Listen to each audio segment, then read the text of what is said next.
Thank you. बिस्मिल्लाहिर्रहमानिर्रहीम। इस्लामाबाद के लिए निकल रहा हूँ। फिर से मेरी अदालत में पेशियां हैं।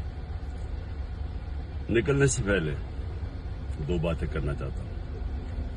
सबसे पहले ISPR ने बयान दिया है कि इदारे की तौहीन कर दी, फौज की तौहीन कर दी, कि एक ऑफिसर का नाम ले दिया, इंटेलिजेंस ऑफिसर का, जिसने 2 दफा मुझे कत्ल करने की कोशिश की। ISPR साहब, जरा मेरी गौर से बात सुनो। इज्जत सिर्फ एक इदारे की नहीं है, इज्जत कौम में हर शहरी की होनी चाहिए। इस वक्त कौम की सबसे बड़ी पार्टी का सरबराह हूं। 50 साल से कौम मुझे जानती है। मुझे कोई झूठ बोलने की जरूरत नहीं है।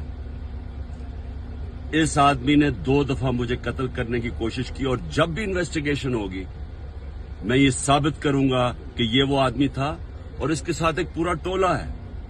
और इसके साथ कौन है वो भी सब कौम को पता है। आज सोशल मीडिया के जमाने में सबको पता है वो कौन है। सवाल मेरा ये है कि क्या एक मुल्क का एक्स प्राइम मिनिस्टर, क्योंकि इस आदमी का नाम आ गया, मैं अपना FIR नहीं कटवा सका?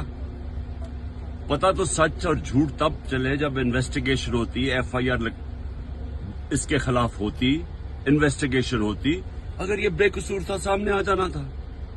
इतना ताकतवर शख्सियत कि मैं एक्स प्राइम मिनिस्टर, अपनी पंजाब की हुकूमत होते हुए हम इन्वेस्टिगेशन FIR में इसका नाम नहीं दे सके।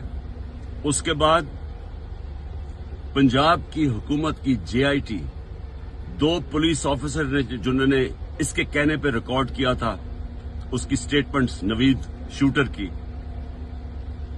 हम 2 ऑफिसर जो रिकॉर्ड किए थे, पंजाब के पुलिस ऑफिसर DPO गुजरात और CCPO CTD, उन्होंने हमारी इन्वेस्टिगेशन के अंदर आने से मना कर दिया। कौन था पीछे? कौन इतना ताकतवर था?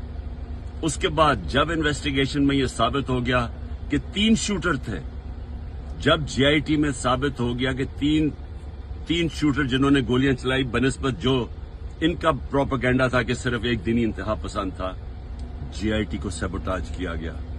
4 CTD के लोगों ने अपनी स्टेटमेंट चेंज की। प्रोसिक्यूटर जनरल ने इन्वेस्टिगेट किया, उसने कहा उनके खिलाफ कार्रवाई होनी चाहिए 4, क्योंकि उन्होंने सैबोटाज करने की कोशिश की। कौन था उनके पीछे?